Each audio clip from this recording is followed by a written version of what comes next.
How did I used to do this? Hold on. Hey friends, it's Jordan and welcome back to my channel. Today I have something fun and exciting, well at least for my channel because we don't get to do these very often, but we're doing a book haul today. I don't do a whole lot of book hauls. I'm a huge proponent of my local library. Why do I feel like I'm out of breath? I need to take a moment and just breathe.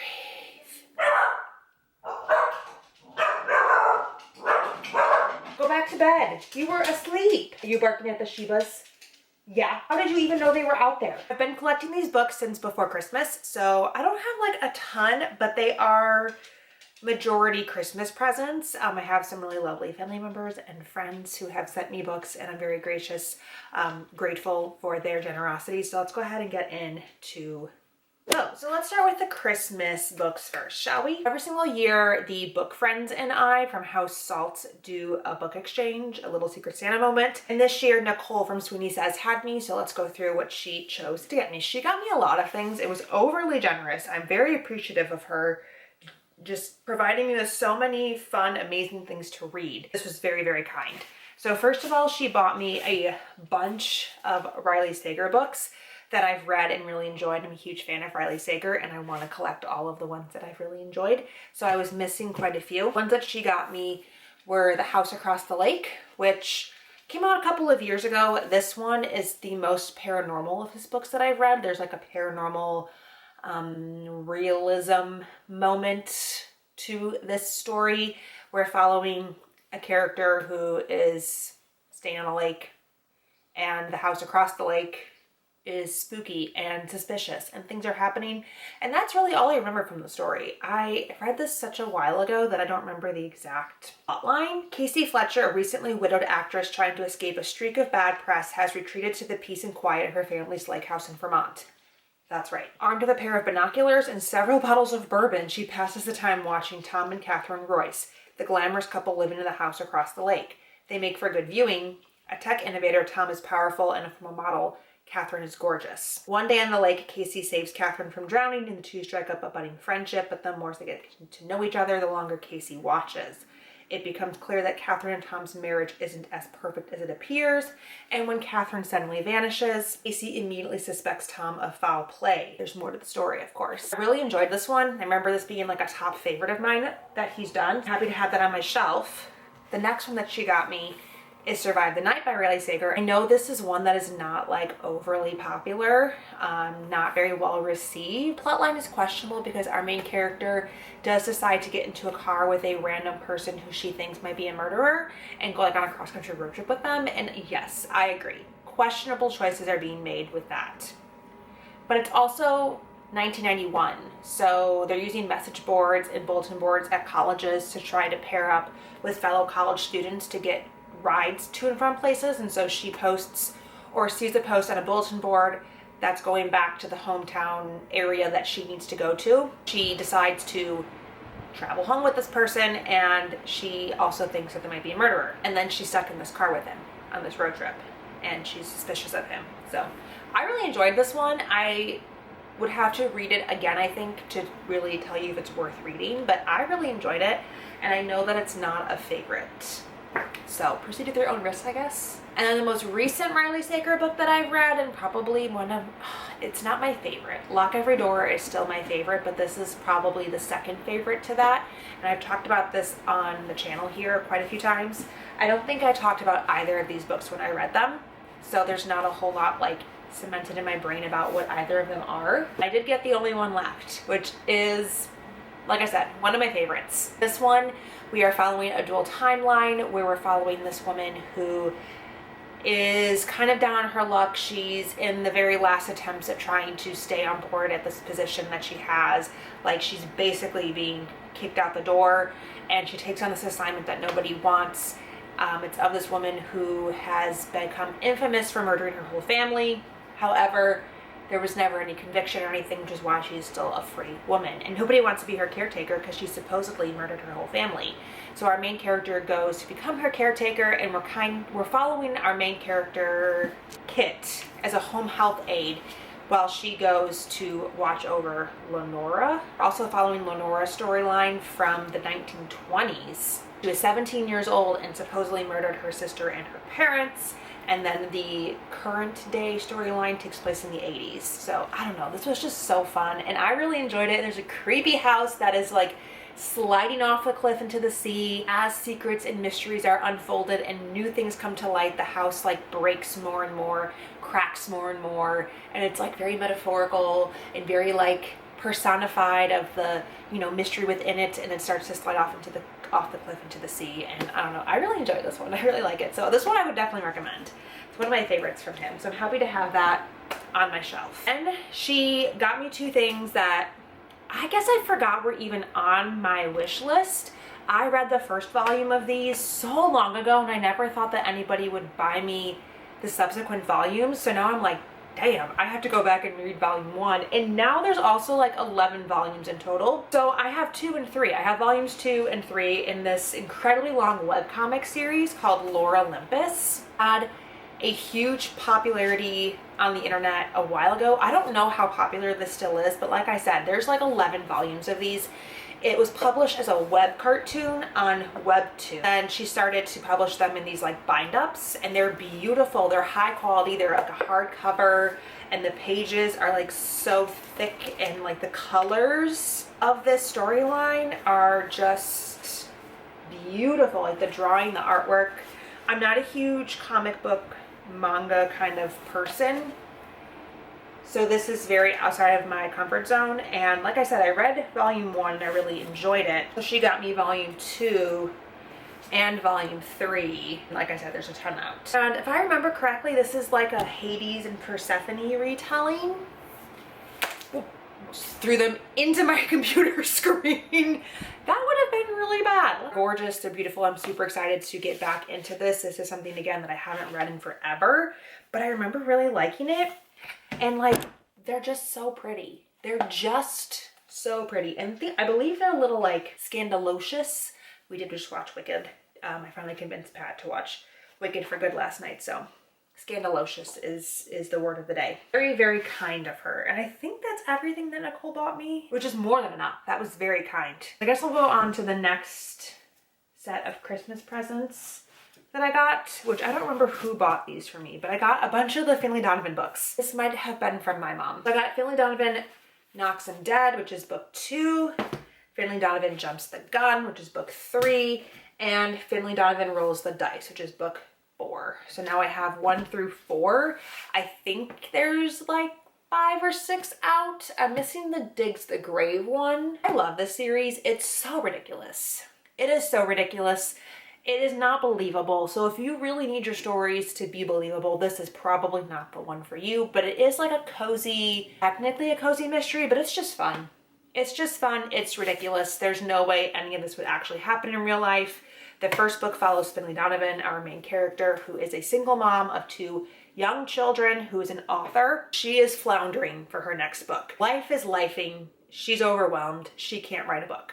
So she's in Panera with her agent, trying to like negotiate some kind of deal, and a woman next to her in Panera overhears and thinks that she's talking about real people. So she attempts to hire her to murder her husband, who is not a great guy. And Finlay is like, you have the wrong person. I'm a suburban mom of 2. And the woman is just persistent.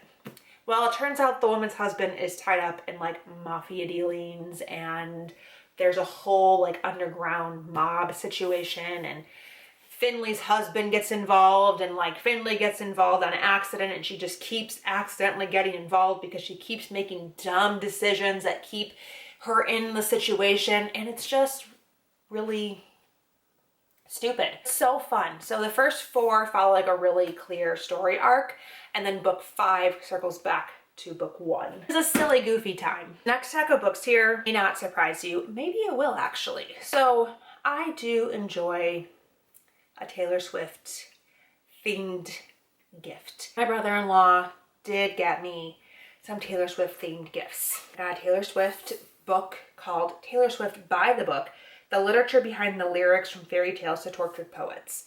I like the literary analyses of her books. I've talked about this before, or her books, her lyrics and her songs. I like when we take a literature approach to them, and that's what this whole book is. So it's going through each of her eras and talks about the different ways in which she writes songs, pens like the glitter pen, the quill pen, the fountain pen, and how each song falls under one of those categories. And then it takes you through like the Bildungsroman era, which is her debut era, and her fairy tale era, modernist, decadent, sentimentalist, romantic, gothic, postmodern. I haven't read this yet, but I'm really excited to because it goes through all of her songs and talks about like literature behind it or like the literary merit of it. And I'm just excited to read this. I think it'll be a really fun time. And he also got me Taylor Swift, the stories behind the songs. I don't know how this is different than the literature behind the lyrics, but stories behind the songs, literature behind the lyrics. I think we both just like alliteration. This one's obviously like a much larger book. Takes you through each one of her eras from debut through the Tortured Poets department. There's full color pictures in this one, like photographs of her at various things. A lot of eras to her photos, some older photos, baby Tay. This one goes through every single song, when it was released, who wrote it, who produced it, if there were any alternate versions of the song, and then it talks about the song and it lists whether it was an album track or a single or a promotional single. I think that's gonna be really fun to read through. I love when they have like these giant pictures to also look at, so I'm excited to do this one as well. Love a story behind a song or a lyric, a literature behind a lyric. This one has a different style of pictures. This one is much more like hand drawn, but still very beautiful. And technically this is a Taylor Swift book, but I don't know that you would read it per se. It is an unofficial search and find biographies Taylor Swift I Spy edition situation here. So it is quite literally I Spy, but for Taylor Swift. Here is Reputation. And it lists, you know, like what you need to find, and then you gotta find it in this picture. And it's really fun. It's very reminiscent of I Spy. There's always 13 of something that you have to find because it's her favorite number. There's always like a guitar from the era that you have to find. And like the drawings, the pictures are beautiful. Like they're very well done and they're very intricate. And it's fun to look through here, even if you've already found all of the things. That's been really fun. I've done, I think, up through 1989, and I really enjoyed that. It's a fun, silly time. I think the last couple of things, actually, these might be for my mother-in-law. So I did get some new Christina Lauren books. I got The Soulmate Equation and The True Love Experiment, which are a duology by Christina Lauren, and it is probably one of my favorite duologies that I've read from her in a very long time. I read these recently and I loved them, and I read The Paradise Problem. I went through a period of like several Christina Lauren reads where I was like, I don't think that these are good. They used to write such like spicy, true romance kind of things, and then they went mainstream and their content really toned down and became much more gen pop palatable. But I feel like the gen pop is reading a lot of like smut right now based on what I see. So I feel like they didn't need to do that. Our main character, Jessica, is a stats and data wizard. And she gets like brought on by Genetically, which is a DNA-based matchmaking company. And the person who created that app is named River. There's different levels of matches that you can have on this app, and the diamond match is the hardest match to get, and it's never been done. There's never been a diamond match. Well, these two get diamond matched, and she doesn't believe in the app, and he's like, there's no way. But it's too good of marketing, too good of PR for his brand new app that they have to make it work to sell the service. And then in this book is her best friend Felicity and her own romance, obviously. She's a romance author, so she knows every trope that there's ever been. And she gets roped into this reality TV show where they're pairing her up with dates based on romance tropes, and she is falling for the producer. And it's honestly such a fun time. I loved these. And then the last two Christmas presents, I think, came from my mom. And they are books 2 and 3 in the Gilded Wolves series. I don't know what they're actually called, but it's the Silvered Serpent and the Bronze Beasts. I've read the Gilded Wolves twice now with the intention to continue, and I haven't. So now I'm like, do I have to read it a third time to continue, or can I just do it? I don't know. We'll have to see.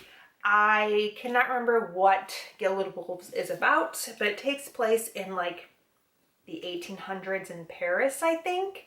And we're following a found family situation. And they all have like, I don't want to say powers, like superpowers, but powers like a lockpick, a thief, a alchemical wizard. I said that funny. Alchemical wizard. Like they can do things. Kind of like Six of Crows vibes. Need to find lost items, historical artifacts. They need to find things. I don't remember anything else about it. But I finally have books 2 and 3. Whoa, geez. These have been on kind of like Lore of Olympus, my wish list for I don't even know how long. And I just kind of figured I was never going to read them. I was like, you know, I tried twice. We never like moved beyond it.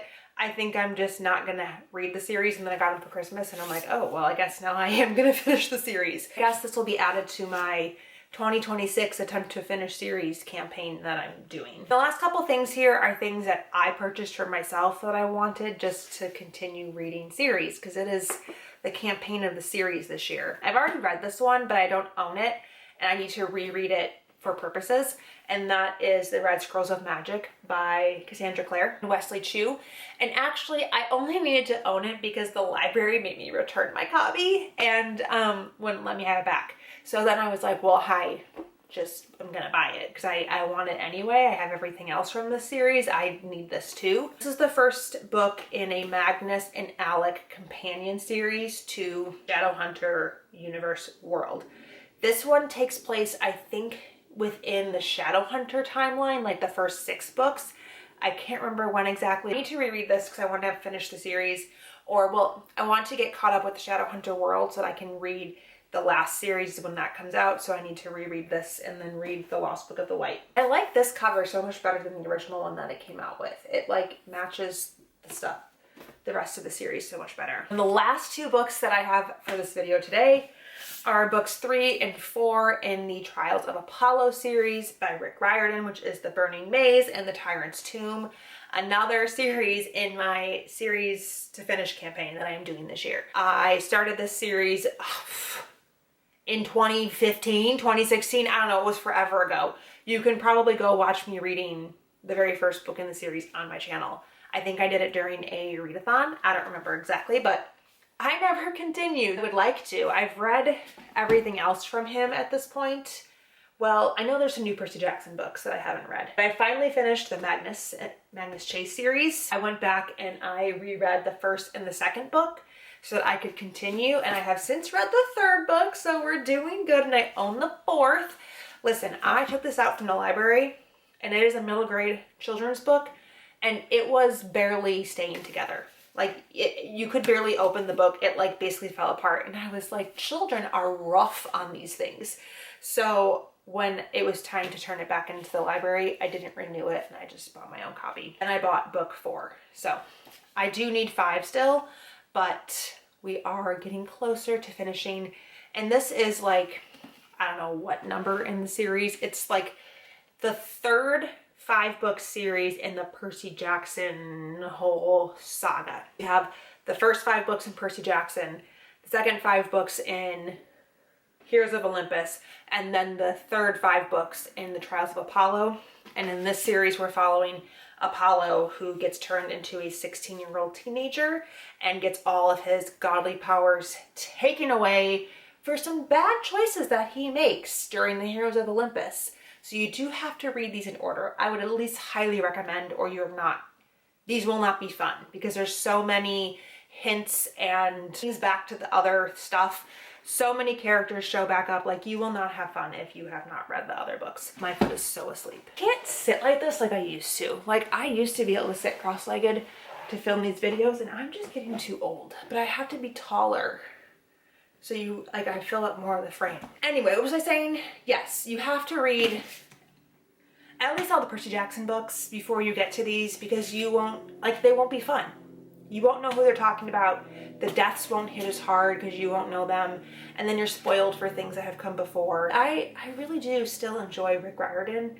all these years later, I've been reading him since I was a teenager in high school, and I still enjoy them, and I can't get away from them, so I just keep reading them. That's the last book for this book haul. I had a total of 16 books. That's not that bad that I've been accumulating. 18 books. I missed 2 over there. Since before Christmas. Like, I feel like some people buy that in a month. If you've read any of these books, I would love to know your thoughts on them in the comments down below. If you want to follow me anywhere else on the interwebs, my Instagram and Blue Sky handles are on the screen now. Thank you guys so much for watching. Until next time, I'll talk to you very soon. Bye!